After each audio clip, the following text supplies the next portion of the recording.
ఈసారి ఎన్నికల ముందు ఆప్లో అంతర్గత కలహాలు కామన్ అయ్యాయి. కైలాష్ గెహ్లాట్, రాజ్ కుమార్ ఆనంద్ లాంటి ముఖ్య నేతల రాజీనామాలు పార్టీని దెబ్బతీశాయి. పార్టీ సంస్థాగత బలహీనతలను బయటపెట్టాయి.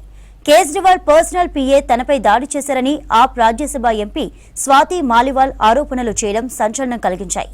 మరోవైపు ఈసారి ఎలాగైనా ఢిల్లీని గెలవాలని బీజేపీ కంకణం కట్టుకుని పనిచేసింది. ప్రధాని మోదీ ఆధ్వర్యంలో పనిచేశారు. ఉచితాలకు దూరమనే బీజేపీ సైతం ఢిల్లీ ఓటర్లపై ఉచితాల వర్షం కురిపించింది. అవినీతికి వ్యతిరేకంగా పుట్టిన పార్టీగా చెప్పుకునే ఆప్ పార్టీపై అవే అవినీతి ఆరోపణల్ని ఎక్కుపెట్టి ఢిల్లీలో కాషాయ జెండా ఎగురవేసింది. ఆప్ ఓటమిలో ప్రధానంగా లిక్కర్ స్కామ్ నే హైలైట్ చేసింది బీజేపీ. ఈ స్కామ్ లో కేజ్రీవాల్, సిసోడియా జైలుకు వెళ్లారు.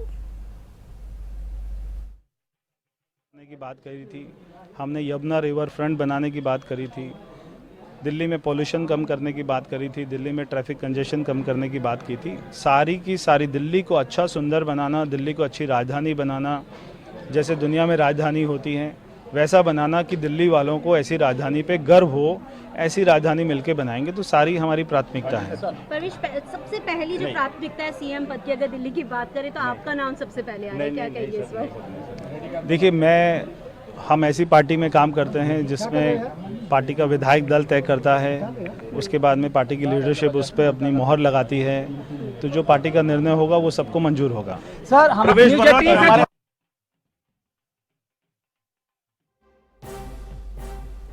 ఢిల్లీ అసెంబ్లీ ఎన్నికల్లో అనూహ్య ఫలితాలు వచ్చాయి. మెజార్టీ సర్వేలు చెప్పినట్టు ఢిల్లీ పీఠం దక్కించుకుంది కమలం పార్టీ. హస్తిన ప్రజలు కమలం పార్టీకి పట్టం కట్టారు. ఫుల్ మెజార్టీతో ఏండ్లుగా ఎదురు చూస్తున్న కలను సాకారం చేసుకుంది బీజేపీ. ఢిల్లీలో మొత్తం 70 స్థానాల్లో ఏకంగా 48 సీట్లలో గెలిచారు ఆ పార్టీ అభ్యర్థులు. మొన్నటి అసెంబ్లీ ఎన్నికల్లో 68 చోట్ల బరిలో నిలిచింది బీజేపీ. పక్కా వ్యూహం, ప్రత్యర్థి పార్టీల బలహీనతలు, ఆప్ సర్కార్పై ప్రజా వ్యతిరేకతను క్యాష్ చేసుకోవడంలో ఫుల్ సక్సెస్ అయ్యారు కమలం లీడర్స్. కీలక పథకాలు, పొల్యూషన్ కంట్రోల్, తాగునీటి సమస్య పరిష్కారానికి కృషి చేస్తామని బీజేపీ ఇచ్చిన హామీలను జనం నమ్మారు. ఇంతకంటే ఆప్ సర్కార్ వైఫల్యాలు, ఆ పార్టీ నేతలపై వచ్చిన అవినీతి ఆరోపణలు కమలం పార్టీకి బాగా కలిసొచ్చాయి. ఇక ఇండియా కూటమిలో మిత్రపక్షాలుగా ఉన్న ఆప్, కాంగ్రెస్ ఢిల్లీలో వేర్వేరుగా పోటీ చేయడం కూడా బీజేపీ విజయానికి బాటలు వేశాయి. మొత్తానికి 27 ఏళ్ల వెయిటింగ్ తర్వాత హస్తిన పాలక పగ్గాలు అందుకోనుంది కమలం పార్టీ.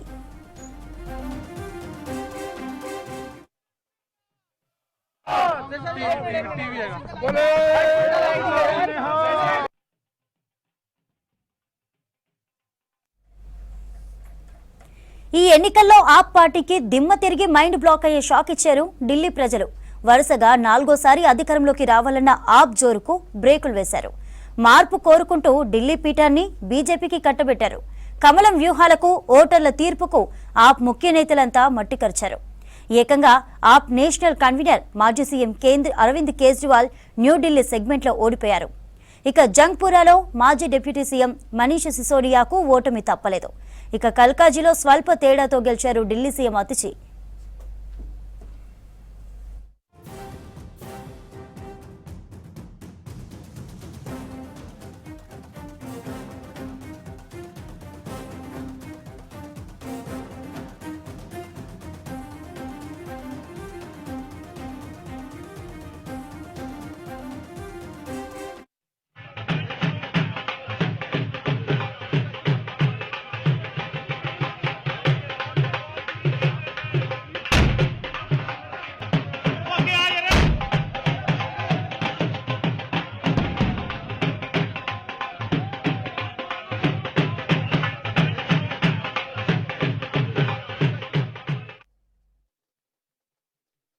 दी है, मुझे दिल्ली की सरकार दो, मैं इसके लिए भी काम करूंगा और मैं समय निकाल कर दिल्ली की सरकार चलवाऊंगा।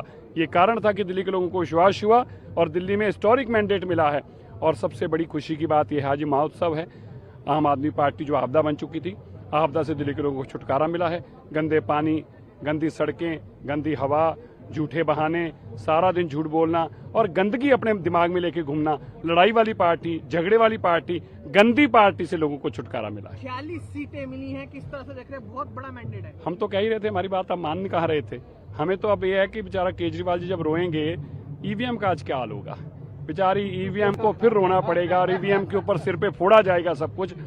कल तक तो अरविंद केजरीवाल कह रहे थे हम उनके 15 MLA खरीद रहे हैं, और आज कह देंगे कि ईवीएम में हैक होगी। ये बड़ा स्पष्ट है, दिल्ली के लोगों का मैंडेट है और दिल्ली लोगों का हम धन्यवाद करते हैं। और ये जो बेईमान और करप्ट लोग थे उनको दिल्ली के लोगों ने बाहर का रास्ता दिखाया। अरविंद केजरीवाल सुबह से अपने घर से बाहर नहीं निकले हैं, सिर्फ संजय सिंह उनके शाम को भी नहीं निकलेंगे। प्रधानमंत्री आज शाम 7 बजे संबोधित करें, किस तरह से देख रहे हैं सभी जो जीते? अरे दिल्ली की देश की राजधानी है दिल्ली। कितने लंबे 23-24 साल के वनवास के बाद, नहीं 27 साल के वनवास के बाद हम वापस आ रहे हैं, और देश के प्रधानमंत्री ने साबित कर दिया कि जहां कोई नहीं जीत सकता वहां मोदी जी जिता सकते हैं। तरविंदर सिंह मारवा भी जीते हैं जंगपुरा से, तो क्या मान जाए इस बार जो सिख वोट है पूरे बीजेपी के साथ? बिल्कुल, सिख वोट बीजेपी को डली और एक तरफा डली है। तरविंदर सिंह मलवा भी जीत रहे हैं, हमारे भाई लवली जी भी, अरविंदर सिंह लवली जी भी जीत रहे हैं, और हमारी जो है क्या नाम इनका, बिदुड़ी साहब भी, रमेश बिदुड़ी जी भी जीत रहे हैं। जहाँ जहाँ सिख वोट है वहाँ हमारी पार्टी के लोग जीत रहे हैं। वोट सीटों की बात करते तो अरविंद केजरीवाल पीछे चल रहे हैं, आतिशी पीछे चल रहे हैं, सौरभ भारद्वाज पीछे चल रहे हैं, मनीष सिसोदिया चुनाव हार चुके हैं। जितने एक्स चीफ मिनिस्टर थे, जितने मिनिस्टर थे, सारे के सारे एक्स MLA भी हो गए हैं। खुशी की बात यह है कि बड़े बड़े लोगों को बड़े बड़े मार्जिन से दिल्ली के लोगों ने हराया, सबक सिखाया। इस पूरे हार पर सर उमर अब्दुल्ला का एक ट्वीट आया है, उन्होंने महाभारत जो सीरियल है उसके एक क्लिप शेयर किया। चलिए छोड़िए अमर अब्दुल्ला, और लड़ो आपस में, क्या कहेंगे? चलिए छोड़िए, हमें उसमें क्या लेना देना। अमर अब्दुल्ला जी को मनजिंदर सिंह सिरसा, मनजिंदर सिंह सिरसा।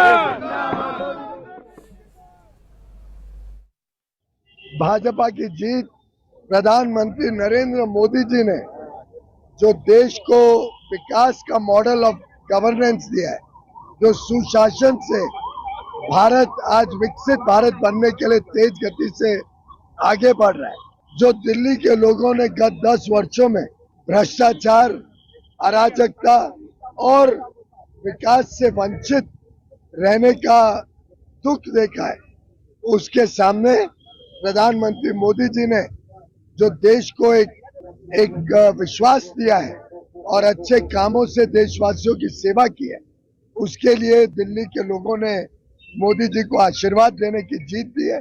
जैसे केंद्र में तीसरी बार, महाराष्ट्र और हरियाणा में तीसरी बार प्रचंड बहुमत मिली, अब दिल्ली के लोग विकास चाहते हैं, दिल्ली के लोग सुशासन चाहते हैं, डबल इंजन सरकार तो मोदी जी के मार्गदर्शन में, उनके आशीर्वाद से जनता की सेवा करे, ऐसी सरकार के लिए ये दिल्ली का वोट एक अहम भूमिका निभाएगा।